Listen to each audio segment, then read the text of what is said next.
গরম গরম ফুলকো লুচি যদি নাস্তায় থাকে তাহলে আর কি চাই বলেন তো। বাইরে হালকা মুচমুচে আর ভেতরে একদমই নরম, আর তুলতুলে একটা খেলে আরেকটা নিতে মন চাইবেই। গরম লুচির সাথে একটু আলুর তরকারি, ব্যাস জমে গেল মজাদার নাস্তা। আপনার কাছে লুচির সাথে আলুর তরকারি নাকি বেগুন ভাজি বেশি পছন্দ, না গরুর মাংস? নরম তুলতুলে আর ফুলকো লুচি তৈরি করার জন্য এখানে ময়দা ব্যবহার করতে হবে। আমি এখানে নিয়েছি 1 কাপ পরিমাণ ময়দা। এরপর নিয়ে নিয়েছি হাফ চা চামচের থেকে একটু কম পরিমাণ লবণ, আর দিয়ে নিচ্ছি 2 চিমটির মতো বেকিং সোডা। অবশ্যই এই 2 চিমটি বেকিং সোডা ব্যবহার করবেন, এর বেশি এখানে ব্যবহার করা যাবে না। আর দিয়ে নিয়েছি 3 থেকে 4 টেবিল চামচ পরিমাণ রান্নার তেল। এরপর ময়দাটাকে ভালো করে তেলের সাথে ময়ান দিতে হবে, যতক্ষণ না তেলটা ময়দার সাথে ভালো করে মিশে যায়। তো দেখেই বুঝতে পারছেন আমি খুব সুন্দর করে ময়দাটাকে ময়ান দিয়ে নিয়েছি। এরপর নর্মাল টেম্পারেচারের পানি দিয়ে অল্প অল্প করে আমি এই ডোটাকে মাখিয়ে নেব। আর ডোটাকে একদমই সফট করে মাখিয়ে নিতে হবে, অনেক বেশি টাইট না আবার অনেক বেশি নরমও না। একদমই পারফেক্টভাবে ডোটা যদি মেখে নেওয়া হয় তাহলে লুচিগুলো হবে একদমই ফুলকো ফুলকো আর নরম তুলতুলে। তো এদিকে লুচির ডো রেডি হয়ে গেছে, এটাকে 10 মিনিটের জন্য রেস্টে রেখে দিতে হবে।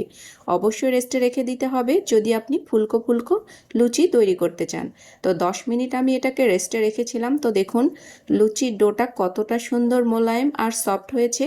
এখন আমি হাত দিয়ে আরও কিছুক্ষণ এটাকে মথে নিচ্ছি।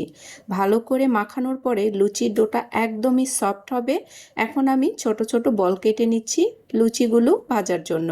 তো প্রথমেই ছোট ছোট করে কয়েকটা বল কেটে নিচ্ছি যাতে সবগুলো লুচি সমান সাইজের হয়। তো সবগুলো কেটে নিয়েছি, এখন একটা একটা করে বেলে নেব। তো ভেজে নেওয়ার আগে বেশ কয়েকটা বেলে নিলে ভাজার সময় কিছুটা সুবিধা হয়। আর যদি একজন বেলে দেয় আর একজন ভাজে তাহলে তো কোনো কথাই নেই।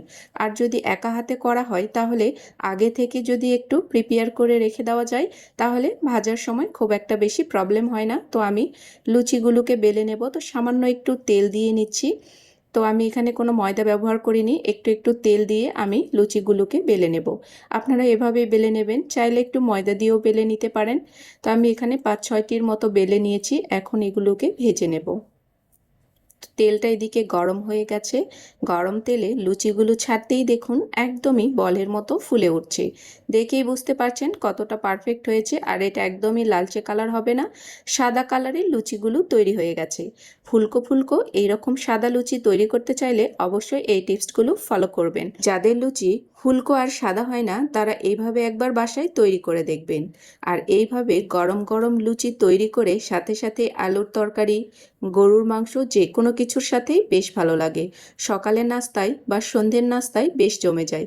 আজকের রেসিপিটি ভালো লাগলে শেয়ার করে দেবেন। এই পর্যন্তই, ভালো থাকবেন। আল্লাহ হাফেজ। আসসালামু আলাইকুম।